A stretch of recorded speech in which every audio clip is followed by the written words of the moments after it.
সারদার বিরুদ্ধে এবার টাকা আত্মসাতের অভিযোগ তুলল বেসরকারি নিরাপত্তা সংস্থা রিটায়ার্ড সোলজার সিকিউরিটি সার্ভিসেস নামে সংস্থাটির দাবি, সারদা গোষ্ঠীর বিভিন্ন সংস্থায় তাদের নিরাপত্তা কর্মীরা কাজ করতেন। প্রথমে 10-12 জন, তারপর তা বাড়তে বাড়তে 98-এ পৌঁছয়। অভিযোগ, প্রায় 54 লক্ষ টাকা সারদার থেকে তাদের পাওনা। সুদীপ্ত সেনকে বারবার জানিয়েও কোনো কাজ হয়নি। কয়েকটি চেক দিয়েছিলেন, কিন্তু সেগুলি বাউন্স করে।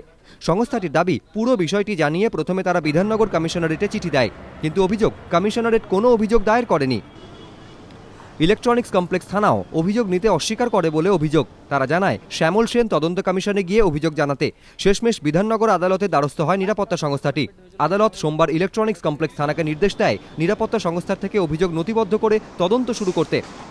আমার ওনার কাছে ডিউস 54,50,000 টাকা, যেটাকে পাওয়ার জন্য উনি অনেকবার টাইম দিয়েছেন এবং লিখিত আমাদের কাছে দিয়েছিলেন, সেভাবে আমরা পেমেন্ট পাই। এখানে 19 তারিখে বিধাননগর কমিশনে আমি কমপ্লেন করেছিলাম এবং 26 তারিখে একটা রিমাইন্ডার দিয়ে আমি আমার এই ব্যাপারটাকে যেন একটু লিগালি কোনো রকম অ্যাকশন নেওয়া হোক। তখন এখান থেকে আমি কোনো রেসপন্স পাচ্ছি না। এর মাঝখানে আমি গিয়েছিলাম ইলেকট্রনিক কমপ্লেক্সে কমপ্লেন করার জন্য, যে এফআইআর আমি চিঠি বানিয়ে নিয়ে যাই। ওখান থেকে বলল যে যেহেতু এটা কমিশনে ডিক্লেয়ার হয়ে গেছে, এখন আমরা কোনো কমপ্লেন নিতে পারবো না। আমাদের এ নিয়ে আমাদের টাকা রিকভারি করতেই হবে, নাহলে আমাদের কোম্পানি বাঁচবেই না।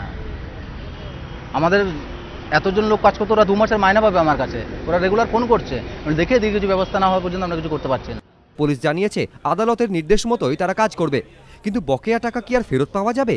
দুশ্চিন্তায় রয়েছে নিরাপত্তা সংস্থাটি। প্রকাশ সিংহ, এবিপি আনন্দ, কলকাতা।